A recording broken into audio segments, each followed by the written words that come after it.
Simula taong 1934 hanggang sa kasalukuyan, nakasama ng sambayan ng Pilipino ang Philippine Charity Sweepstakes Office. Naging karamay ang PCSO sa mga kapighatiang pinagdaanan ng bayan na sama-sama nating nalampasan. Mula noon, ngayon, sa hinaharap at magpakailanman, asahan ninyo ang PCSO sa pagtataguyod ng isang matatag, maginhawa at panatag na buhay sa bawat Pilipino. Sa maliit na halaga, hatid ay pag-asa. Panatilihing masaya ang paglilibang. Ang paglalaro sa kasino ay para sa may edad 21 pataas lamang. Magtakda ng oras at limitahan ang gastos sa paglalaro.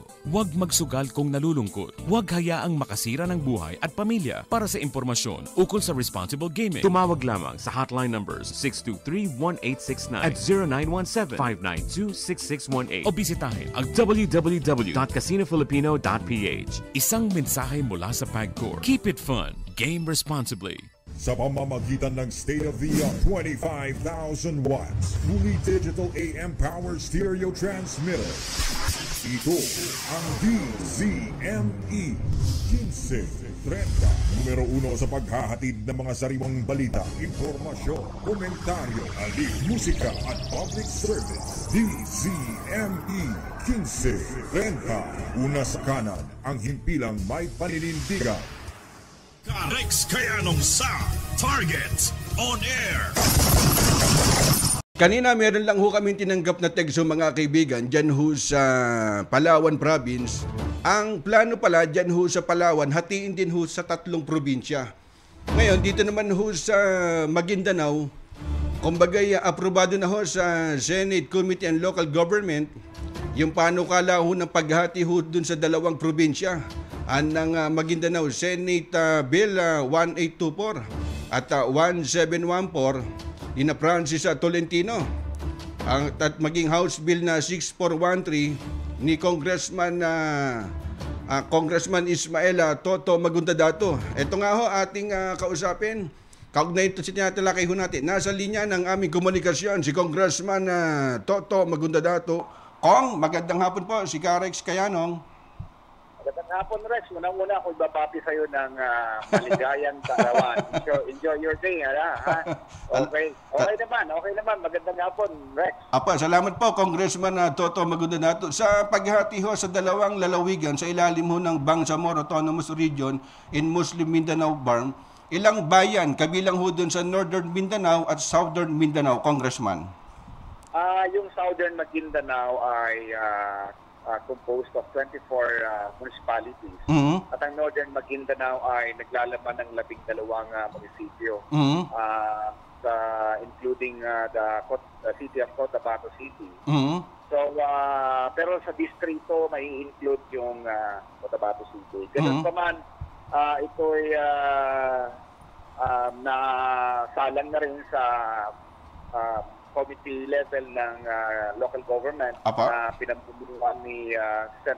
Francis Tolentino. Mm-hmm. At masaya tayo, Rex, na medyo nakapag-step 1 na tayo at sana po mapabilis ang pagpunta nito sa BICAM or maisali sa mga susunod na Senate hearing.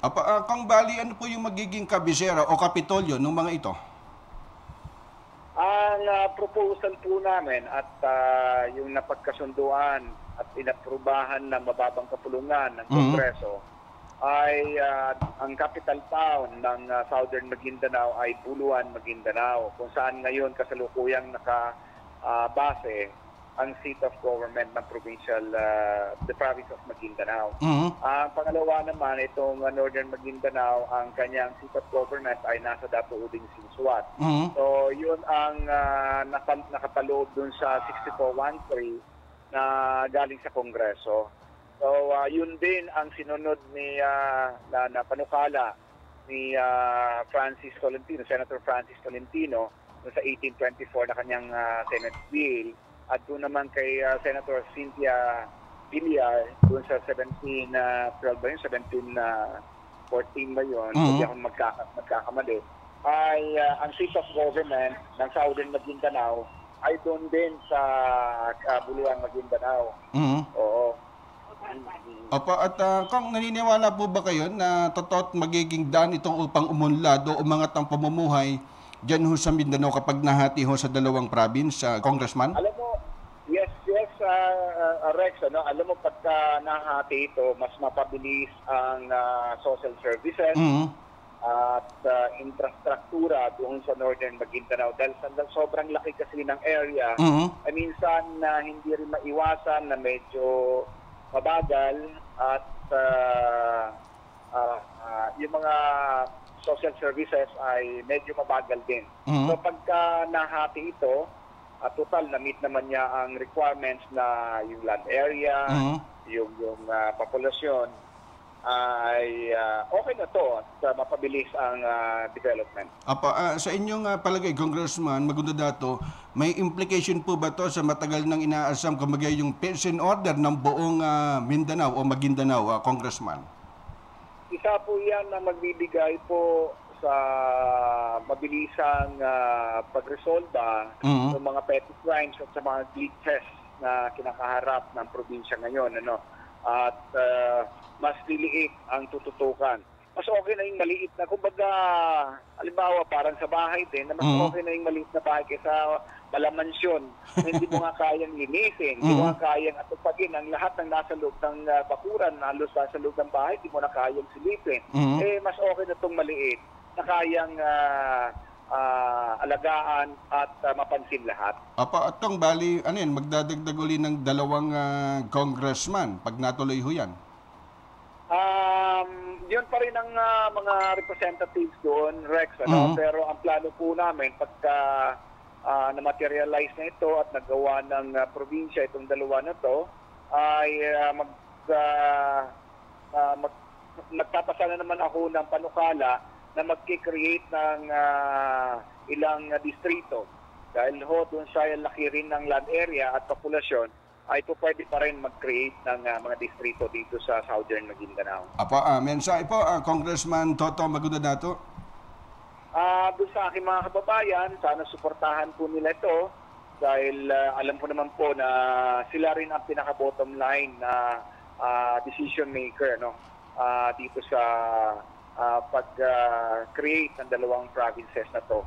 Dahil nasabi ko yon dahil doon sa plebisitong ikakandak, ay sila pa rin ang tatanungin ng yes or no. Sana po tulungan tayo at suportahan po na mas lalo mapabilis itong panukalang paggawa ng 2 probinsya doon sa Maguindanao Province.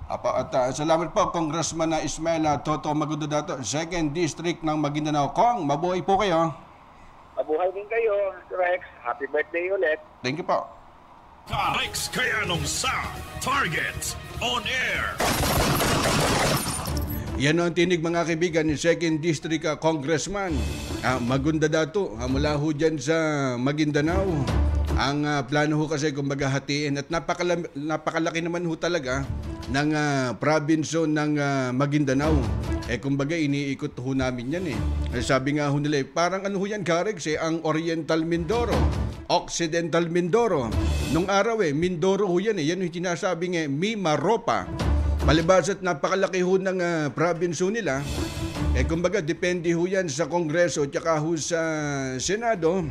At kapag lumusot ho yan, kumbaga mas mapapabuti ho yun. Bakit kamo?